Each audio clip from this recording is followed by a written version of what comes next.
Consider the following formula. If x equals 2, y equals 3, and z equals negative 2, what is the value of m? To solve this question, we need to first substitute in the values of our known variables, and then we can isolate and solve for our missing variable m. Let's start by making those substitutions, and let's actually do these substitutions in their own groups, since we're dealing with exponents on each of these substitutions. So we'll do x to the third first. X is equal to 2, so this is equal to 2 to the third, or 2 times 2 times 2, which will give us 8. 2 times 2 is 4, and then 4 times 2 is 8. Then our next one is going to be 4y squared. Y is equal to 3, so this will be 4 times 3 squared. And 3 squared is 3 times 3. So we will have 4 times 9, which will give us 36. Then for our c to the fourth, c is equal to negative 2. So we have negative 2 to the fourth, which is negative 2 times itself 4 times. Negative 2 times negative 2 gives us 4. The same is true over here. And then 4 times 4 will give us 16.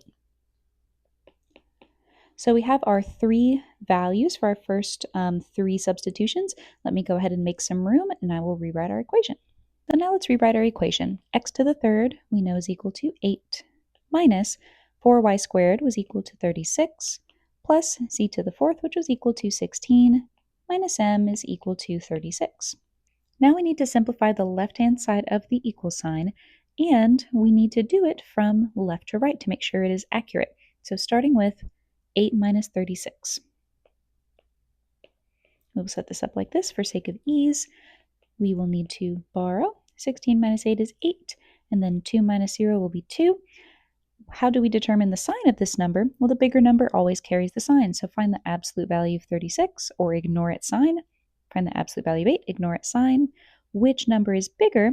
It's 36. And so if 36's sign is negative and it's the bigger number, that means our result here is also going to be negative. This applies when we're adding or subtracting.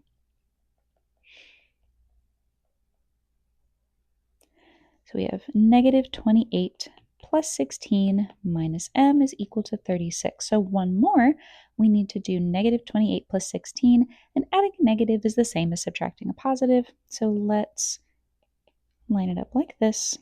8 minus 6 is 2, 2 minus 1 is 1. And then again, the bigger number carries the sign, so it is going to be a negative 12. So here we have negative 12 minus m is equal to 36. And now we can do opposite operations to isolate our variable m. Let's start by adding 12 to both sides because it is the opposite of subtraction. These 12s will cancel, leaving us with a negative m is equal to 48. And then, if it exists in math, there's always one of them. A negative 1 is being multiplied to m, so we need to divide both sides by negative 1. These will cancel, leaving us with m is equal to negative 48, making D our correct answer.